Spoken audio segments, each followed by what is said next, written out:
Okay. Want to hear an oxymoron? The music business. In today's technological world, major labels are dying due to 99-cent songs, piracy, and illegal downloading.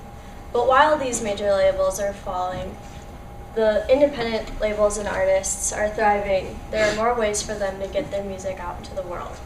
As an avid music listener and musician myself, I know how difficult it may be to get your music heard by a larger audience. After this speech, I hope you have a better understanding of independent music and why it's important.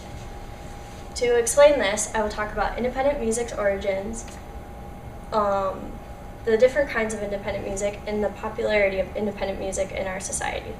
First off, I will talk about independent music's inception and how it began to evolve.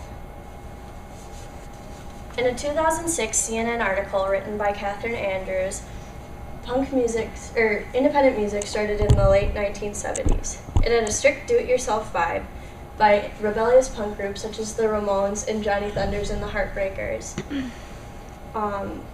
because they were taking music into their own hands without going to major labels. Major labels didn't start catching on until the mid-1990s, when the ever-so-popular indie rock and grunge group Nirvana caught their attention. They released their first record, Bleach, on the independent label Sub Pop, before Sub Pop got bought out by Warner Brothers, and managed to garner a large following even after the death of their frontman, Kurt Cobain, in 1994. Next, I will talk about the different genres and types of labels.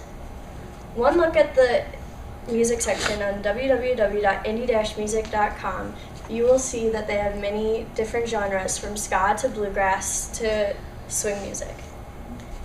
Many of these artists are either signed on to independent labels or on their own, but they strictly adhere to the do-it-yourself aesthetic started by the punk groups in the late 70s.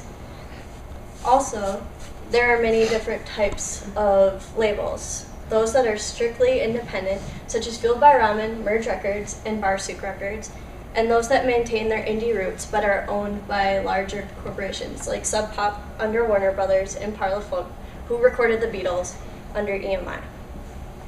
Finally, I will talk about the popularity of independent music in today's world.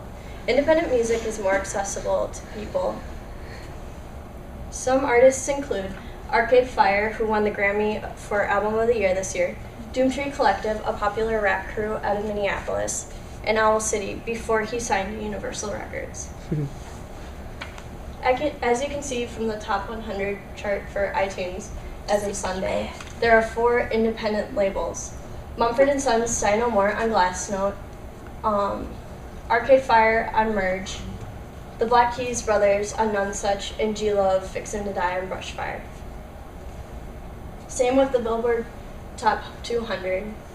Mumford & Sons' Sigh No More again on Glassnote is the only true indie. The rest, like Bruno Mars' Doo-Wops and Hooligans on Electro Asylum, is a part of Warner Brothers. Eminem's Recovery on Aftermath is a part of Universal.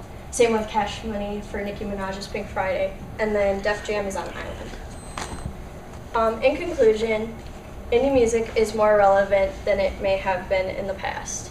Now you know about the history of the different kinds and the popularity of this kind of music, and I hope you know more, because independent music is not going away, but will only become more popular as major labels begin to fall. Thank you.